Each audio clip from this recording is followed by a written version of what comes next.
Hey guys, Jen here. Welcome to Live with Jen B. Today is Story TV, where we talk about craft, and I'm excited because today I thought it'd be fun to share with you some of my favorite craft books for writing a novel and for revising a novel. So there are two different piles that I've got here on my desk, and I'm going to show them to you in a second. So just going to give everybody a couple of minutes to join, a couple of seconds to join. I just did a live stream for my group. I think I talked for like 45 minutes, so my voice is like starting to dry up. All right, so I have to say that out of everything that I've ever learned about fiction, about, writing stories, craft has been the biggest thing that has changed everything for me. So back when I was first wanting to write a novel, so I wrote my very first novella when I was 13 and became obsessed and decided I wanted to be a fiction writer. That was my dream, was to write a novel. And I spent 13 years in what I call oblivious dream stage, which is basically when you think you don't know craft even exists, you don't care, you just think that you're going to sit down and intuitively write a story and it's going to be awesome because you just think it is. It's in a stage that every writer goes through, and for me it was the 13-year stage where I just thought, I don't have to worry about that. I've read millions of books. I know what I'm doing. It's not a big deal. I'm going to be great when I write my first novel. 13 years of that. Until I started actually writing a novel and discovered I had no frickin' clue what I was doing, and that it takes more than just reading a bunch of novels to know how to tell a good story. So finally I entered the next stage, which is really when you do the, pre-beast mode. Yeah, exactly. Hi, Heather. I love that. So that was the oblivious dream. So once I realized I had no clue what I was doing, then I did what I call the backtrack, which is when you now realize that you don't know everything, that you don't know how to write a good story, and that you're not going to actually be able to do it unless you learn craft. So then you backtrack. So you sort of go back and learn what you should have learned before you started the journey to begin with, and then you get to a point where you're finally able to actually use the stuff in your story. So the backtrack stage for me took about 5 years of just and really, well, maybe it was more like 3 years of studying and I studied. I feel like story is something you never stop studying. I feel like I'm just going to study forever because I'm committed to being a lifelong student of story, reading books, watching movies, deconstructing the plots, figuring out, what is actually happening in the story. That's just what I live for now. I love it. It's what I do for fun, which is kind of nerdy, but that's what I love to do now, is watch movies and break down the structure.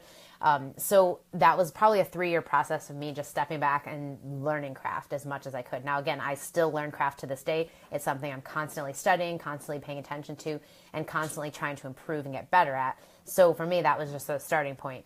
But then when I was about 3 years in, I started to feel like, okay, I think I might actually be able to use this in my own story now. So then I moved to stage 3, which is what I call the now we're getting somewhere stage. So it's like, now that you've learned craft and you sort of know what you need to do, you can actually start implementing it in your actual story. So that was definitely a 5-year process of studying and all of that, but 3 years before I decided I could actually start practicing it. So I actually started practicing it, and then in 2015 I published my first novel. Now, I am not the greatest fiction writer, I will say that. I love writing fiction, but I have this journalism training which has sort of defluffed me. So in fiction, you have to write narrative and description and all this stuff, and I suck at that stuff. So I do the best I can, but I, for the most part, feel like my fiction writing could probably be better, and it's something that I work on. However, I'm a damn good storyteller, and this day and age, storytelling matters so much more than writing fluffy, beautiful prose. Because the opposite, if you write fluffy, beautiful prose and your writing sounds great, but you don't know how to tell a story, then you're going to end up with, an episodic narrative of a character's life that's well written, but it's not going to be engaging to a reader. So mastering craft is going to be that thing that takes you to the next level, even if your writing isn't that strong yet, because the storytelling part is what matters. So people who read my novel loved it, and they were telling me I couldn't put it down. I stayed up all night, like I couldn't finish it.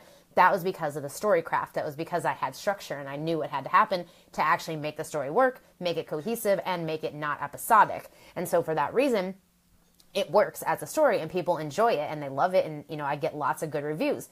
Doesn't mean I'm the best fiction writer in the world, but it doesn't matter because the story is good and it works. So the fiction writing aspect gets better as I go and as I learn more. But if you don't have the craft aspect, no amount of beautiful prose is going to save you. So I'm going to tell you the books that I've used that have been huge for me for actually getting to where I'm at right now. I'm currently finishing the revision of my second novel, and I'm really excited to get it out in a few months and then work on my first screenplay. So, okay, the very first book. If you do not buy any other book or read any other book that I talk about on this live stream, this is the book to get.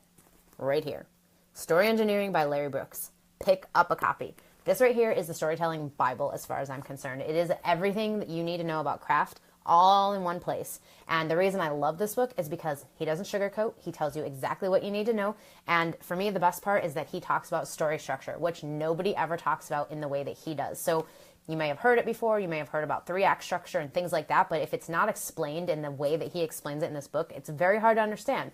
So the biggest complaint I hear writers make is, I don't know what to do in the middle of my story. So it's like, oh, I know what to write in the beginning and I know how to end it, but the middle is always where I get stuck and I don't know what to do. This is how you're going to fix that. Learn craft and read story structure, because story structure is going to be the thing that actually gets your story to come to life, that gives you something to put in the middle so that it's not just you have a great ending, you have a great beginning, and then nothing in the middle. Story Engineering by Larry Brooks. This book literally changed my writing life, and I was lucky enough to find it back in 2009 when it wasn't even a book yet. So he had actually written it as an ebook and was selling it on his website. And I just happened to be reading. So I'd found his site, a few months earlier and had been digesting every single thing that he wrote every day. I was reading every post because I just was so obsessed with learning from him and learning about story structure, because it had really been that thing that closed the gap for me. So I'd read every book I could find back, in the day. I'd taken workshops and classes in college and all of that. No one ever talked about story structure in the way that he talked about it. So I always felt like I'd wrote a story, but it always felt like something was missing, and I never knew what it was. And then one day I came across an article he wrote, went to his blog, read about story structure, and literally felt like my entire world just opened up. It was like, oh my God, this is the thing that's been missing all these years. This is the gap filler that's going to actually make me a good fiction writer. And so I just decided in that moment I was going to master it, I was going to learn it, and I was going to teach it to other people, because, when you want to learn something better, you teach it. And then the other thing is that I just felt like no one was talking about it and that someone needed to be talking about it. And so I wanted to be one of those people who was talking about it. So then his book came out. It came out later that year, the ebook, and I got to beta read for him. So I read it before anyone else did. Was super excited. I printed it out because it was an ebook. So I actually printed it off my computer, put it in a binder, and just highlighted the crap out of it and was like, this is story structure, and I was loving it. So then about a year or so after that, Writer's Digest picked it up and turned it into this, which is Story Engineering. And it was cool to get to see this sort of come together, because I got to see all the ebooks that he had written that sort of became this book. So that was really cool for me as well. And he's my story coach. So it's definitely, it's been a journey to get to watch him get to this point. So this is my favorite book on craft. I recommend this to everybody. I sell, I basically sell it to people by telling them to go get it. Like, please go buy this. You're going to save yourself tons of time. You're going to cut years off your learning curve. And I'm not making any money from sharing this. I just believe this much in this book. I send it to everybody I talk to who tells me they want to write a novel. I'm sending this book to them because it's that badass. So Story Engineering, that is the first one I would recommend. The next one I would recommend is this one. So this was the follow-up to Story Engineering, Story Physics. So this book, he actually dives deeper into the physics of storytelling. So whereas this book is more craft-based as far as the specifics of things like structure and character arc and all of that, this is the book that's going to teach you that. Now, Story Physics is the book that's going to show you how to actually bring it to life. So all that stuff you learned in Story Engineering, this book shows you how to really bring it all to life with the the physics of being a storyteller, and the pieces of that aren't really craft related, but that actually bring the story to life. So definitely highly recommend checking out both of these. I just can't say enough about them. They're pretty amazing. And you could go from, I've seen it happen. So my father-in-law wanted to write a novel. He wrote it. He told me he was writing it. And so I sent him this book because I said, everyone has to read it. He read it. He revised his book based on what he learned in here, and he got a publishing deal within a year of getting his book done. So I've seen it happen. And I had a client of mine who I taught this to. So I taught all this, craft stuff to her. And she got an agent a year later, and now is, her book's being shopped around to publishers. So craft matters that much. And I will tell you that if you master craft and you get to a place where you can actually use it, you're going to put yourself ahead of almost every writer out there who's still in that delusional phase of thinking that they can just sit down and write a story, and because they've read enough books, they can do a good job. They can't. So anyway, that's just my little rant on that. Okay, so next one. So this one is by Jack Bickham. It's another Writer's Digest book. They publish a lot of the writing books that are awesome. Scene and Structure. So this book is huge because scenes actually have very specific structure. So this was something that I didn't learn until, recently, but I realized that I just kept feeling like my scenes weren't kind of as much as I wanted. I just felt like there was something off with them. And so I got this book, which talks you through how to actually structure a scene. And then I basically discovered that there's not just scenes in a story, there's also sequels. So it's like you have a scene, which is like conflict and an actual problem happening, and then you have a recovery scene, which is called the sequel, which is basically like, okay, now I'm reacting to all the stuff that just happened and trying to figure out what to do next. And you can actually watch this play out in movies, which is really cool. So, I mean, obviously you can see it in a novel too, but when you're watching a movie, it just visually, you see it so much easier. It's like, oh, okay, yeah. That's why I always recommend watching movies to study craft and structure, because you can see it play out and you can watch it, multiple times in one night if you wanted to, fast forward and reverse and all of that, and get to actually pull the movie apart, which is what I like to do just to learn and kind of figure out how people do it. So anyway, this book was huge for teaching me how to structure a scene out and how to know how to actually bring the story to life using a scene and how to actually write scenes. So scene and structure, check that out. Now, the thing I don't like about this book is the title, because the title makes it sound like he's going to tell you about scenes and structure, but really it's just scene structure. So it should not have an and in it. It should just say scene structure, because the structure that Larry talks about in story engineering is not the stuff he talks about in here. He's talking specifically about how to structure a scene out, whereas Larry's book talks about what the structure of a story actually is, which is your plot points, all your story milestones, things like that. So that's the next one. Now, the fourth craft book, which this is more for, it's movie related, but I think it still works really well for novels and just understanding story, is Something Startling Happens. So this one's by Todd Click.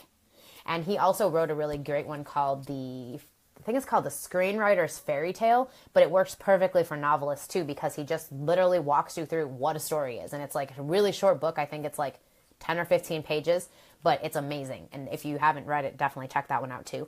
But Something Startling Happens actually breaks down 120 different beats of what goes on in a story. And you can actually follow it through, like when you're watching a movie, and see each of these beats happening as you go. So this is a great one to pick up if you sort of want to dive deeper into figuring out the specifics of, what are the story beats and how do they work. You could definitely get away with not having this one and just reading these three, but I think this one is a good one if you just want to learn more and also see examples, because he gives examples from movies, so that especially if you've seen them, it makes it a little bit clearer, I feel like. So definitely check that one out too. Now, if you've already finished your story, now that's not to say you shouldn't read these still, because you should, but if you've already finished your story and now you need to revise it, I'm going to show you now the books that I love for craft revision that I think are the best as well. So this one is also a Larry book. He's a badass, so I read all his stuff. Story Fix. So this is actually named after his blog, which is called Story Fix. But this one is about how to actually revise a story. So how to take a draft you've already written and turn it into something that's actually usable as a story that's, actually publishable. I love this book because he actually breaks down concept and premise so much deeper in this than all of the other books. And concept and premise is such a foundational piece of writing a good story that if you don't understand it, that this is the perfect book to read to understand it and to start being able to use it in your own stories. So definitely read this one if you are revising. So like I'm revising right now, so I've already read it, but I would be reading this if I was getting ready to revise, because I highly, I just think that even if you just picked up his books, so again, I'm a big Larry fan, so if you just picked up these three, you would still be doing 1,000,000 times better than you are without reading them. So definitely check them out. But if you've already written a draft and you're like, I don't want to go back and relearn, use this, because he talks about craft in here too, but he explains it from a revision standpoint. So how to sort of work backwards through a story you've already written. What if you are working on a sequel to a novel you've already published? I'm not sure what you mean by that. So if you're working on a sequel, should you learn craft? Because yes, either way, even if you've already published something, like maybe you publish something in that stage of I can write because I read a book, and it happens. A lot of self-published authors do that to themselves. They sort of, club themselves in the foot basically by saying, I don't care. I read enough books. I'm putting this book out there. I'm done. And then a few years later, they realize, oh shit, I didn't learn craft. And now I have a book out there that really doesn't work as a story, but it's already out there. So it's fine. It happens. And if that's the case for you, no worries. Just make sure that you're implementing craft in your current one, so that by the time you get them out there, and you could always go back and revise the other one if you really wanted to. Can the story be salvaged? Yeah. So, I mean, I would say it's going to depend on how much work you're willing to do, because a lot of the times, if you've written something that is episodic, that doesn't have structure, then it's going to require a full rewrite, and there may be pieces that no longer work. So when you are backtracking, that's the biggest thing I would say to think about, is what are you most attached to when it comes to the story? So are you attached to, something that happens in there, or a certain character, or a piece of the plot line? Then stick with that and be willing to let everything else go to keep that one thing, and then make everything else work around that one thing, versus trying to, say, well, I'm not going to change anything. So that's how I would do it. But if you are trying to salvage something, this is a great book for that, because that's exactly what he's talking about in here, is how to transform something that's broken into something that's actually workable as a story. So definitely check that one out. Okay, so a couple more revision type books. The First 5 Pages by Noah Lukeman. This is a great book for just talking about how to improve the opening of your story. He also goes into a lot of stuff that's not just about the opening. He talks about hooks and narrating and setting and all that stuff too. So it's kind of a really good overview of just like what to look for when you're doing your revision. I really liked it because of the fact that he talked about how to actually get people into the story. Because, really that's what matters, especially if you're going to traditionally publish or try to traditionally publish. You got to grab people right at the beginning, because if you don't, they're not going to keep reading. And especially agent publisher, you have to have them reading more than just the first couple of pages. So this is a great book for that, to learn just, how to actually write a really strong opening. And then he, again, like I said, goes into a lot of other stuff that's useful as well. The next one that I love, and actually someday I'm going to make a cheat sheet for this. I've never done it yet, but I had it as a Post-it. Literally, this Post-it has been on this book for probably like 3 or 4 years now. Make a cheat sheet for this book. And someday I'll do it, because I've already highlighted the whole thing. It's just now I need to actually pull all the pieces together. But it's called Self-Editing for Fiction Writers, and it's by Renee Brown and Dave King. So this is a really great book for people who are trying to revise a story. They go through all the different things to look at. The thing I like about it is that it not only has a checklist at the end of each section, but it also gives you exercises. So it's sort of like, okay, here are some things you can try. Here are some things that, would work really well. Here's a checklist to make sure you're covering everything. And they just go through all of it. Excuse me. They go through all of it. So they talk about revision. They talk about dialogue and narrative and just all that stuff. So this is a good one if you are trying to figure out, what do I need to do now to revise my story? This is a good overview of what you should do. And then the final one for revision, which I just picked this one up like end of last year, and I'm a big fan of it, because I think the reason that it's awesome is because the guy who wrote it he was an editor at several really big publishing houses in New York City. He's just worked with a ton of huge authors, and that includes Stephen Pressfield, which is, amazing. And so he wrote this book to help people start editing. It's called The Story Grid, and it's all about what editors know about making a story better. So he shares basically what he has created, this story grid, which helps you to figure out, does your story work? Is it actually structured properly? Does it have the right stuff in it? It's kind of a bigger book, but it's got, the pages are not, they're not tiny, and they're actually pretty large font. So don't feel intimidated by the fact that this book is huge, because it's actually a quick read. So it's not as bad as it looks. But it's really good for just overall figuring out what needs to happen in your story, the edits that have to happen, the things you need to revise, and all of that. So definitely check out these books. I love them. There are probably other ones, and so if you have any that you love, put them in the comments, because I'm sure that anyone watching this would love to get other recommendations as well. These are my favorite ones, because for me, these are the ones that have helped me the most over my writing career, over actually taking the ideas in my head and turning them into real stories. So I may be only having my second book, that I'm working on as far as my novels go, but I feel like because of the journey I've taken, and because of how much craft I've studied and learned over the years, and just practiced, and then of course coached writers through as well, and then I've got my own processes for how to take the idea and turn it into a story plan, and all the craft details and all of that. Well, from all of that, I feel like even though I've only actually published my first novel, and now I'm working on my second, that like I know so much about craft. So I feel like a million times better just knowing that like everything I do from here on out is always going to be better, because of the fact that I took the time to learn craft, to really master structure and all the pieces that go with it. So while it is a learning process, and it is something you're going to do for the rest of your life, because I feel like even when you learn it, there's always something new you can learn. There's always another, level to sort of peel away and just go deeper on. There's always something you can learn how to do better. So like for me, I kind of looked at my weaknesses this year and said, okay, well, I would love to learn how to structure scenes better. I would love to just learn how to write better description. I write great dialogue, but description I'm sort of weaker on. So that's something I'm working on this year and sort of looking for, okay, I'm going to practice that more and I'm going to work on that more because, again, it's a process. But just because you don't know everything and you haven't mastered everything doesn't mean you shouldn't go all the way and get your book out there, because you totally should.